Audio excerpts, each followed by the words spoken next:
Yo, what's good? We back. Yeah, another one. Let's just get straight into it. I was been considering and seeing or thinking a lot about doing your own thing and thinking for yourself rather than letting the narratives or even advice of others like really get to you. For me over life, I've seen that I let people's opinions and perceptions and projections of myself, or even my own perception of what people think of me, my own view of their view, as like the prime motive for moving along in life.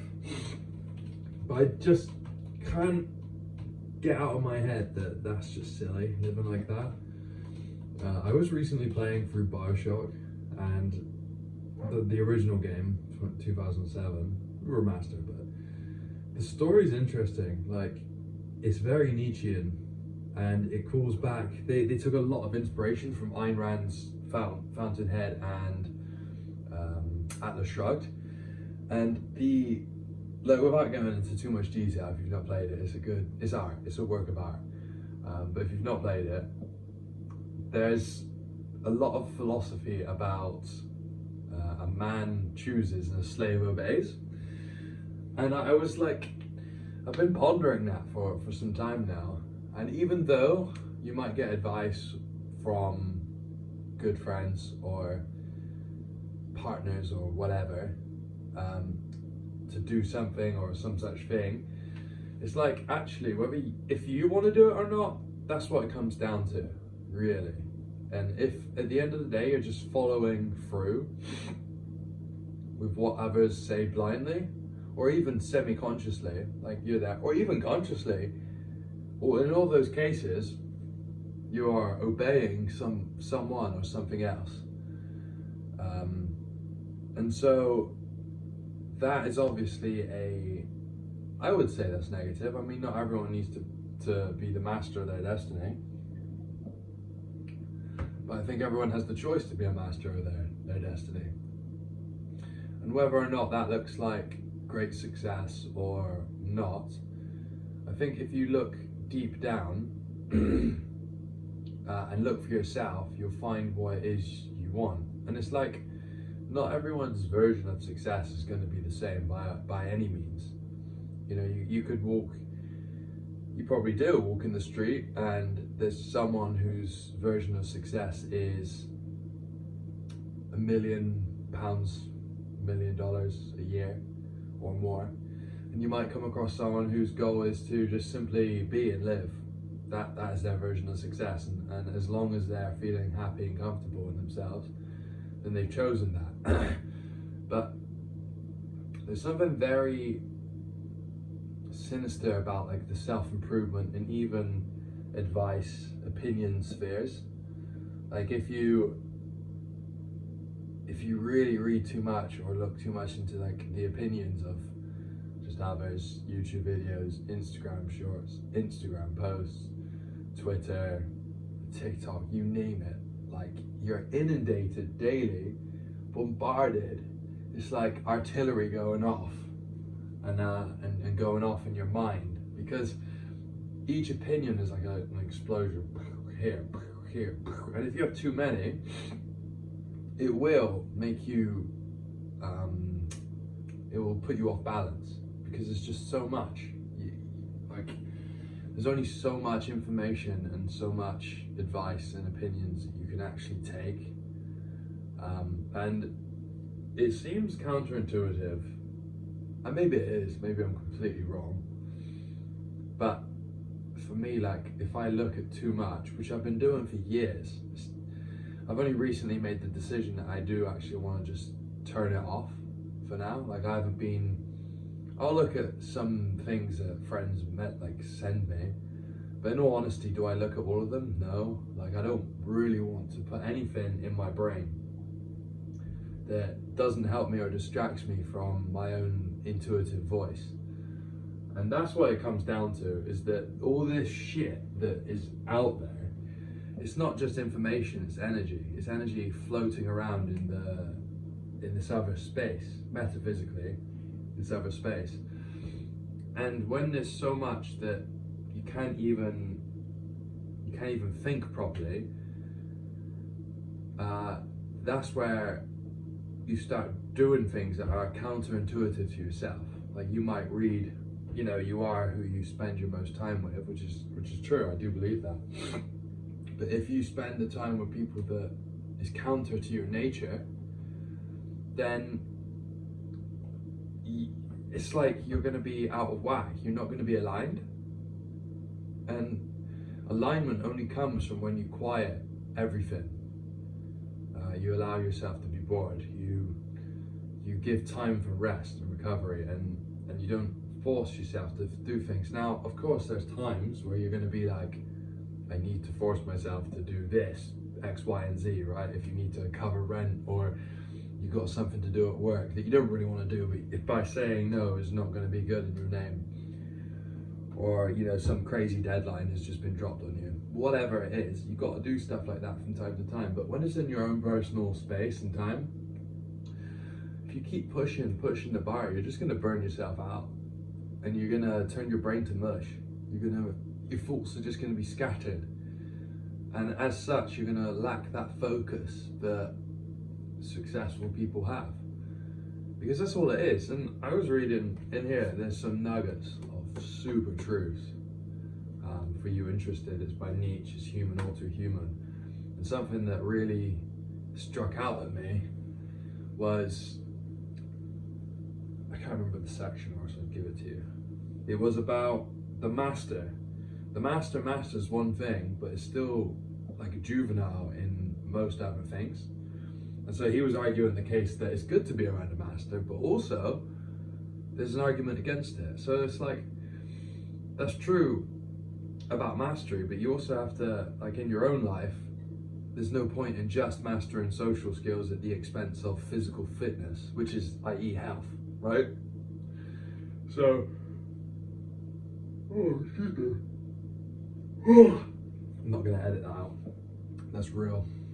And there's other things in there which are, it's like, once you stop looking through the world, or looking at the world through the lens of another person, i.e. their content, or their opinion, or their advice, you can then start to use your own faculties to make your own path. And no one ever made it to like anywhere. No one made it to anywhere by following someone else. I mean, you can, obviously, but I mean great things, right? Like once Everest was scaled, you can follow up, I don't know the person who did it, sorry. You can follow their footsteps, but that has been done. You will never get the height of greatness that original mountaineer got, because it was new and novel. So, like if you think that you're a unique individual, which you are, I'm a unique individual, your friends are, each person is their own unique soul and individual, then you need to, or I believe, and I'm coming to this realization more, that it is worth just tuning out the crap. Your mind literally, or it can only stay at one frequency at a time. But you can change it, of course. But if you're doing this, your mind's going to be everywhere. And as a result, that gut feeling in your gut, in your heart, whatever, is going to be quenched. It's going to be turned down a notch. And so, like, what's the point? But, I'm tired. If you go through life without, like, I mean, actually, let's pull this back. If you're like me, or my age or generation, you were born or grew up with some form of technology, so you just take it for granted. Yes, it's a great thing, but also, how can you tell what's yours and what's not now? On here, like, you can tell in the real world, and I'd say even in the real world, was this color that I chose my own choice, or was it some algorithm that spat me it. Like we don't have unique sort of styles anymore, or any sort of individualization, because it's so homogenized. Like look, I'm wearing 3/4 lengths, some jorts, right? They became popular, I don't know, a year ago, and they've been in trend ever since, right? And I'm sure they'll go out and I'll continue wearing them, but was that my idea to buy these, or was it because it was popular at the time? You know, I'd like to think that I'm a free thinking, original person, but I'm just as fallible to mistakes or even following trends as the next person. So all this is like, in summary, to say that nowadays, and it's funny, yeah, nowadays, is it really you thinking? Is it really you thinking, or is it like an algorithm or even AI thinking now? Because I got a lot of programs in my brain from when I was younger that I'm still overcoming and still, or choosing to get rid of, right? That have played in the background of my head that I think that success is this way, and I feel I have to do this when actually I don't want to, right? And I think there is something to be said for slowing down to actually like calibrate yourself. And I'd like to think I'm doing that, but honestly I just got sick and tired of scrolling.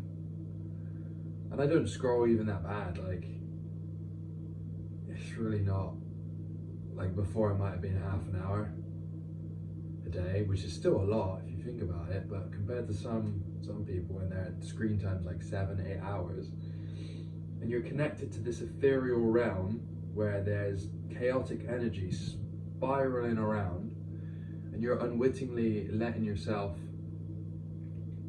fall prey to this energy. So it's no wonder like trying to have a straight thought is hard, or being alone is difficult. Like I've really struggled with boredom, right? And letting yourself get to that point where you're bored, you know, because the first thing you want to do is pick something up, whether it's a book, whether it's a game, whether it's Netflix, whether you want to distract yourself with work.